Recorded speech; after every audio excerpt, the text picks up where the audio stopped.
Assalamualaikum. Welcome back to my YouTube channel. Hope all of you are fine and blessed. I am going to learn you question number 3 of exercise 1.2. तो हमारे previous question की तरह जो question number 2 था उसमें भी हमने identify करना था मैट्रिसेस को। सिमिलरली हमने इस क्वेश्चन में भी आइडेंटिफाई करना है मैट्रिसेस को। वहाँ पर हमारी और मैट्रिसेस दी हुई थी, यहाँ पर हमें दिया हुआ है diagonal matrices, scalar matrix and unit matrix, जिसमें से हमने यूनिट और आइडेंटिटी मैट्रिक्स के बारे में क्वेश्चन नंबर 2 में हम पढ़ चुके हैं, तो हमें इसके बारे में ब्रीफ इंट्रोडक्शन आता है। लेकिन फिर भी मैं आपको डायगोनल और स्केलर मैट्रिक्स के बारे में थोड़ा सा बताऊंगी, ताकि हम जो है क्वेश्चन के सोल्यूशन की तरफ हमें दोबारा ना समझना पड़े कि डायगोनल क्या था और स्केलर क्या था। तो मैं आपको पहले बताती हूँ डायगोनल के बारे में। जो डायगोनल मैट्रिक्स है,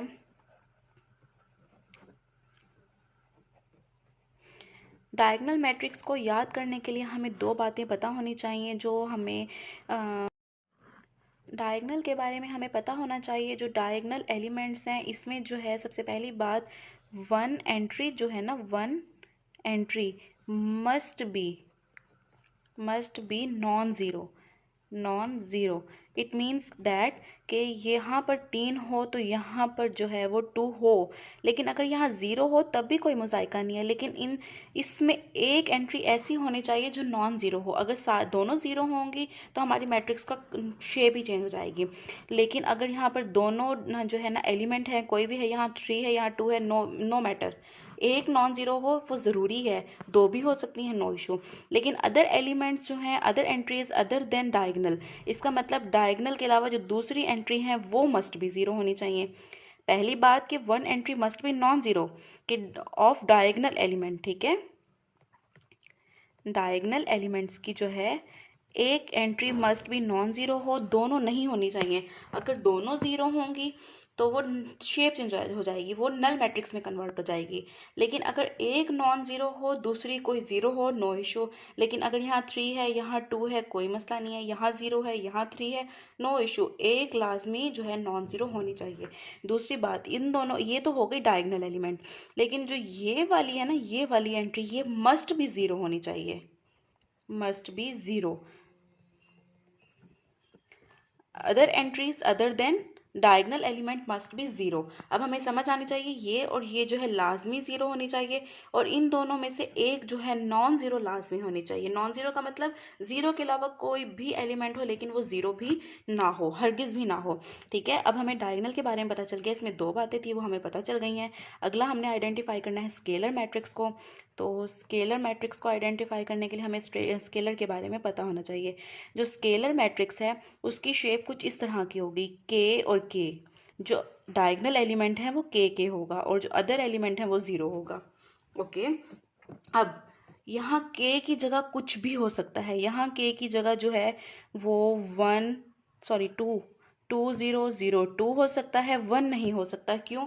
1 होगा तो वो आइडेंटिटी हो जाएगा या फिर वो यूनिट मैट्रिक्स हो जाएगा, ठीक है। यहाँ 2 होगा, यहाँ 3 होगा, यहाँ 4 हो, 5 हो, एक्स हो, वाई हो, जी हो, कुछ भी हो सकता है के की जगह पर। 1 नहीं हो सकता, 1 नहीं हो सकता। अगर ये वो 1 होगा तो आइडेंटिटी में चला जाएगा, 0 होगा तो वो नल मैट्रिक्स में कन्वर्ट हो जाएगा। लेकिन 0 और 1 के अलावा कुछ भी हो सकता है, बस इसके लिए शर्त क्या है, दोनों सेम होने चाहिए। अगर यहाँ 3 है यहाँ 3 है, यहाँ 2 है यहाँ 2 है, देन ये स्केलर मैट्रिक्स होगी।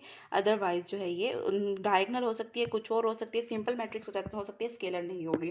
स्केलर के लिए क्या शर्त है कि यहाँ पर जो डायगोनल एलिमेंट्स है मस्ट बी सेम, वो सेम होने चाहिए, और वो अदर देन 0 और 1 होना चाहिए। क्लियर?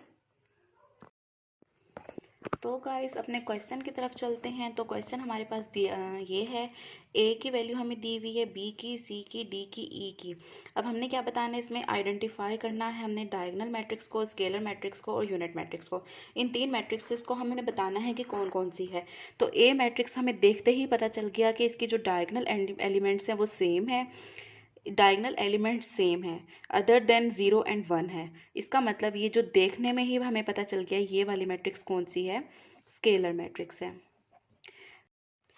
और जो बी पार्ट है, बी मैट्रिक्स है, वो 2 0 0 -1। अगर हम इसकी डायगनल एलिमेंट के बारे में देखें तो हमें पता चल गया जो अदर एंट्रीज हैं अदर देन डायगनल, मतलब this one and this one, ये ज़ीरो है, एक कंडीशन फुलफिल हो रही है। और जो दूसरी कंडीशन है डायगनल की कि one entry must be non zero, तो ये दोनों नॉन ज़ीरो है, नॉट अ बिग डील। तो ये कौन सी मैट्रिक्स हो गई है? डायगनल मैट्रिक्स हो गई है। ठीक है, ये डायगनल की दोनों कंडीशंस को फुलफिल कर रहा है कि one entry must be non zero of diagonal element, तो दोनों एंट्रीज ये नॉन जीरो है, नॉट अ बिग डील। तो must be zero, other entries जो है मस्ट बी नॉन जीरो, तो अदर एंट्रीज क्या है? मस्ट बी नॉन जीरो, वो है ही नॉन जीरो। तो ये डायगनल मैट्रिक्स हो गई है। सी मैट्रिक्स को देखेंगे, ये डायगनल एलिमेंट है, ये 1 1 के बराबर है, तो देखते ही हमें पता चल रहा है कि जो 1 1 है इट मीन्स कि ये यूनिट मैट्रिक्स है। और यूनिट मैट्रिक्स का दूसरा नाम क्या है? आइडेंटिटी मैट्रिक्स है। और अगर हम डी मैट्रिक्स को गौर से देखें तो ये एक कंडीशन फुलफिल कर रहा है, एक नहीं दोनों कर रहा है। पहले हम पहले की बात करते हैं कि जो other entries other than diagonal वो ज़ीरो हों। यस, ज़ीरो हैं। और जो पहली कंडीशन है कि one entry must be non zero of diagonal element, तो वाकई जो 3 है वो नॉन जीरो है। अदर ज़ीरो हो तो कोई बात नहीं, एक तो है ना जो नॉन जीरो है, तो हम इसको भी गेस कर लेंगे, ये डायगनल मैट्रिक्स है। और जो ई मैट्रिक्स है, तो ई मैट्रिक्स को अगर हम देखें तो इसको अगर हम सॉल्व करें, 5 - 3 2 के बराबर, 0 0 1 + 1 2। अभी हमने स्केलर मैट्रिक्स के बारे में पढ़ा था कि जो डायगनल एलिमेंट्स के अलावा दूसरी एंट्रीज हैं वो ज़ीरो हों। जी हाँ जी, वो ज़ीरो हैं। और जो डायगनल एलिमेंट हैं वो सेम हो, वो सेम है, 2 2। इसका मतलब ये कौन सी मैट्रिक्स है? Scalar matrix. ये बहुत इजी क्वेश्चन है जो मैक्सिमम 2 नंबर के आते हैं, ये एमसीक्यूज में आ जाएंगे। तो इनके बारे में आप तभी आइडेंटिफाई करेंगे जब आप इन मैट्रिसेस के बारे में आपको थोड़ा बहुत पता हो, थोड़ा बहुत ही बहुत अच्छी तरह पता होगा। तो जैसे आप इन मैट्रिसेस के को अंडरस्टैंड करेंगे, आपके लिए question number 2 question number 3 solve करना बहुत आसान हो जाएगा। मिलते हैं अपनी नेक्स्ट वीडियो में। अपना बहुत सारा ख्याल रखिएगा। अल्लाह हाफिज़।